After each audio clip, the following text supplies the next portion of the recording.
বন্ধুরা, আজকে আমি তোমাদের সাথে নোনতা শাকের একটা রেসিপি শেয়ার করতে যাচ্ছিলাম। এটা আমি খুবই সিম্পলভাবে রান্না করেছিলাম, কিন্তু এটা খেতে যে এত মজা হয়েছিল। তো আমি যখন বাজারে গিয়েছিলাম, হঠাৎ করে আমার চোখে পড়লো এই শাকটা। তো দেখার সাথে সাথে আমি সেখান থেকে 2 মুঠা শাক কিনে নিয়ে আসছিলাম, কারণ শাকগুলো দেখতে অনেক সুন্দর ছিল, একদম টাটকা ছিল। যার কারণে আমি 2 মুঠা শাক সেখান থেকে কিনে নিয়ে আসছিলাম। তো এই শাকগুলো কিন্তু গ্রামে আগে দেখতাম জমির ভিতরে এমনিতেই হয়ে থাকতো, পাট খেতে বা অন্য কোনো জায়গায়। তো সেখান থেকে তুলে এনে আমরা খেয়ে থাকতাম। তো এই শাকটার নামই হচ্ছে নোনতা শাক। তো এই নোনতা শাকটা আমি বাজার থেকে আনার পরে খুব সুন্দর করে আমি এগুলি বেছে নিয়েছিলাম। তো বেছে নেওয়ার পরে তারপরে এই শাকটা আমি কিছু সময় পানি দিয়ে ভিজিয়ে রেখেছি। তারপরে এটা আমি খুব ভালো করে ধুয়ে নিয়েছি। এই শাকটা আজকে আমি ইলিশ মাছ দিয়ে মাখা মাখা করে ঝোল রান্না করব। তো শাকটা যেহেতু আমি খুবই সিম্পলভাবে রান্না করেছি, কারণ কোনো মশলা আমি বেটে নেই নাই। তো শাকটা আমি ধোয়ার পরে একটু বড় করে কেটে নিয়েছি, যেহেতু একটু মাখা মাখা রান্না করব। তো এটা একটা ঝুড়ির ভিতরে আমি রেখে দিয়েছি। পাশাপাশি আমি পেঁয়াজ কুচি, রসুন কুচি, মরিচ কুচি সব কিছু আমি আগের থেকে রেডি করে রেখেছিলাম। কড়াইতে আমি 2 পিস মাছ ভেজে নিয়েছিলাম। তো 2 পিস মাছ দিয়ে কিন্তু এটা আমি রান্না করব। তো সেই তেলের ভিতরে অল্প একটু আমি রাঁধুনি দিয়ে দিয়েছিলাম।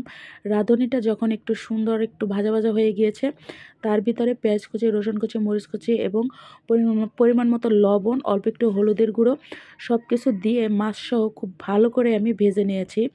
তারপরে আমি এর ভিতরে পরিমাণ মতো পানি দিয়ে, যখন এই পানিটা খুব সুন্দর বলক আসছে, ঠিক তখন আমি এর ভিতরে সেই কেটে রাখা নোনতা শাকগুলো দিয়ে দেব। তো এই শাকটা কিন্তু প্রথম পর্যায়ে একদম সবুজ দেখায়। তো এই যে দেখুন, আমি শাকগুলো দিয়ে দিয়েছি। একটু সময় আমি এটা লাড়াচাড়া করে তারপরে কিন্তু এটা আমি ঢেকে দেব। যখন আমি ঢাকনাটা উঠিয়ে নেব, তখন কিন্তু এই শাকের কালারটা একদম অন্যরকম হয়ে যাবে, কারণ এটা খুব সহজেই কিন্তু কালারটা একদম অন্যরকম কালার দেখায়।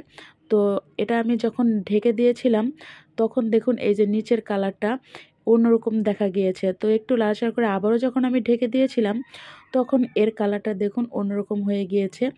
তো এই নোনতা শাকটা যেহেতু একটু মাখা মাখা রান্না করব, এই জন্য আরও একটু আমি ঝোলের পরিমাণটা কমিয়ে নেব। তো এই শাকটা রান্না করতে কিন্তু কোনো বাটা মশলা বা অনেক মশলার দরকার হয় না, খুবই সিম্পলভাবে কিন্তু এটা রান্না করতে হয়। তো আমি মাছটা ভেঙে দেই না, আস্তেই রেখেছি, কারণ ভেঙে দিলে এই শাকটার ভিতরে অনেক কাটা লেগে থাকবে, যার কারণে আমি মাছটা একটু আস্তেই রেখেছি। তো এই যে দেখুন, ঝোলের পরিমাণটাও অনেকটা কমে এসেছে। কিছু সময় পরে কিন্তু আমি চুলার জালটা বন্ধ করে দিব। তো বন্ধুরা, তোমরা কে কে এই নোনতা শাকটা খেয়েছো এবং কিভাবে তোমাদের ভালো লাগে অবশ্যই কমেন্ট করে জানাও। আর তোমরা যারা এই নোনতা শাকটা এখনও খাওনি, কিন্তু যদি কখনো বাজারে বা কোথাও দেখে থাকো, তোমরা কিন্তু এটা ট্রাই করতে পারো। এটা কিন্তু ভাজিও খেতে পারো, ঝোলও খেতে পারো। তো এর পূর্বে আমি ভাজি খেয়েছি, তো আজকেরটা আমি এর জন্য ঝোল রান্না করেছি। তো কেমন হয়েছে রেসিপি অবশ্যই বলবে।